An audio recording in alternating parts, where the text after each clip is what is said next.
Und weil wir bei diesem Videodreh Schwierigkeiten mit unserem neuen externen Mikrofon hatten, gibt es etwas mehr aus dem Off.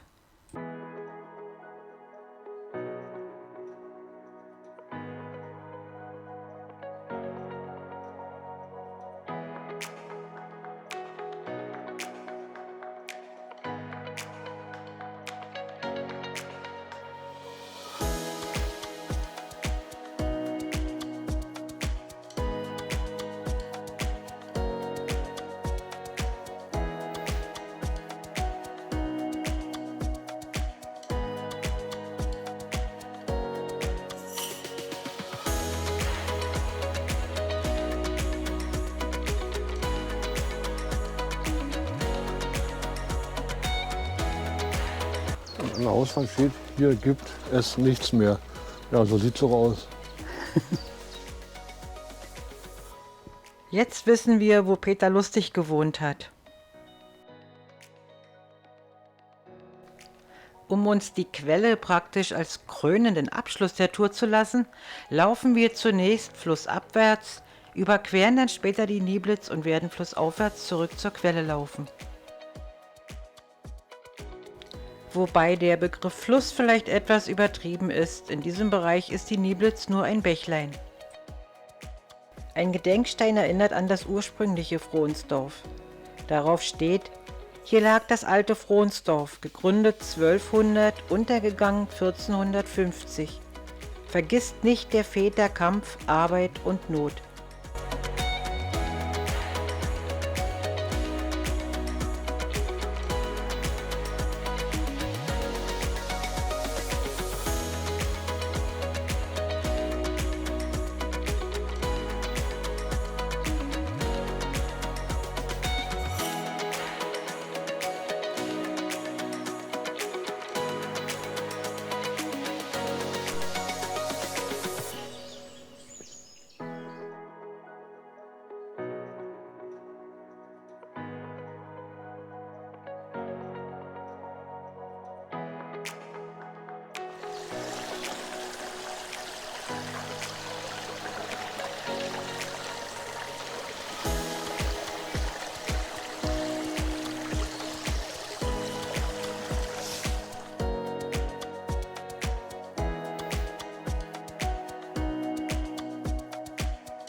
Der Gedenkstein erinnert an russische Kriegsgefangene, die hier 1944 ermordet wurden.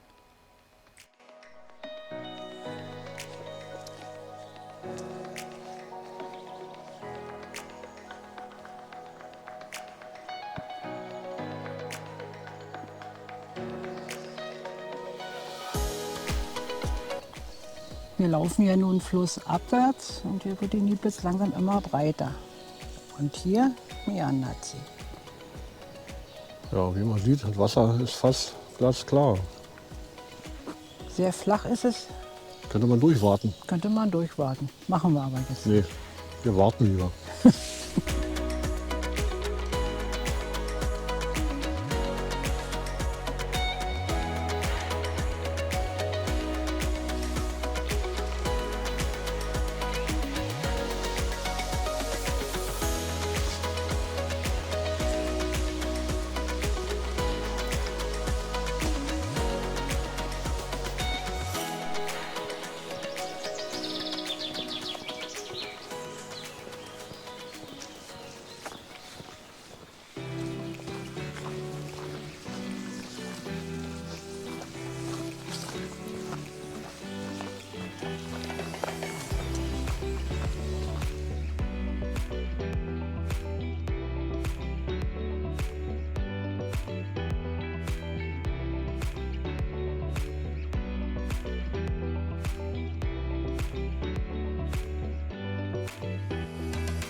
Hier überqueren wir jetzt die Nieblitz, um auf der anderen Seite zurückzugehen.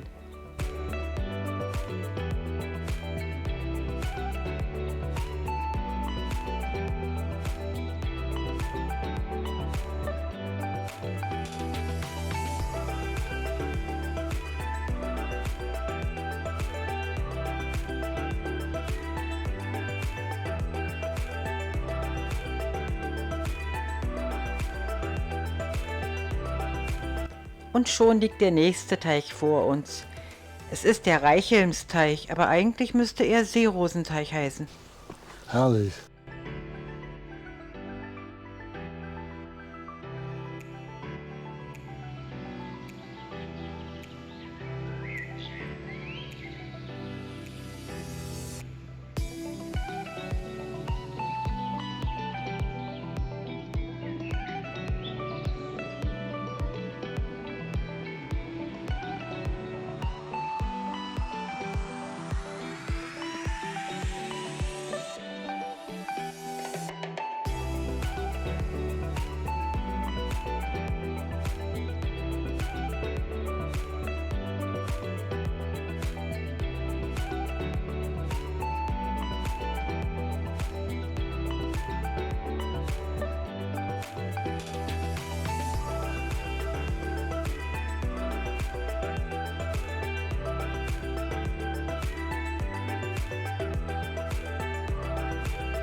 Ja, und hier hat sich irgendwie ein Ballon verabschiedet.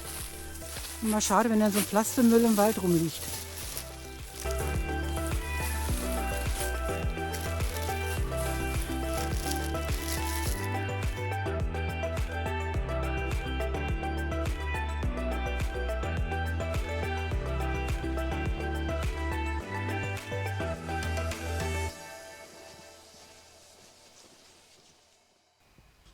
Und hier haben wir eine Schautafel zum FFH-Gebiet Obere Nieblitz. Die Nieblitz entspringt unauffällig in mehreren sumpfigen Sickerquellen, deren Wasser aus den höher gelegenen Hängen des Fleming kommt.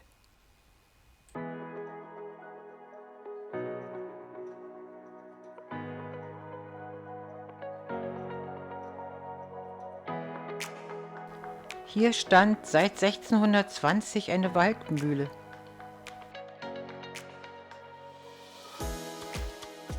Auf dieser Tafel sieht man, wie viele Mühlen es einst hier in der Region gab.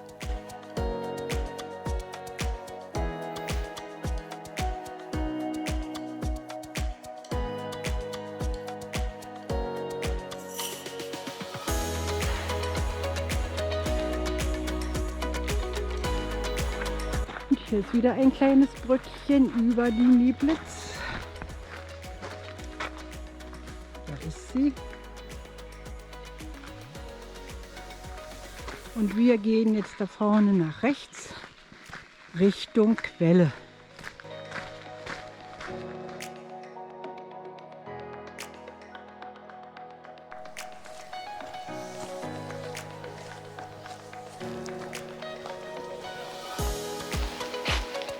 Kann man schlecht lesen, da steht Nieblitzquelle.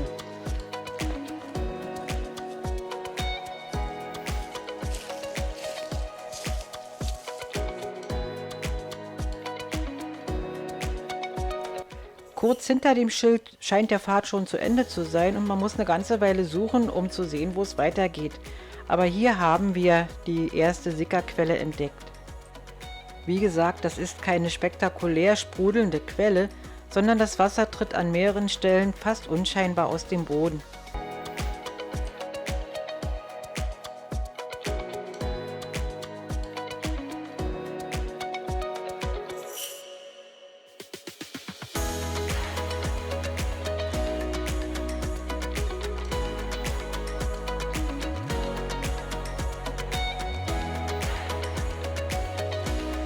Aber da ist praktisch dann schon ein bisschen der Wasserlauf zu erkennen. Und überall blubbert das so ein bisschen aus dem Boden raus. Komm nicht besser ran, tut mir leid.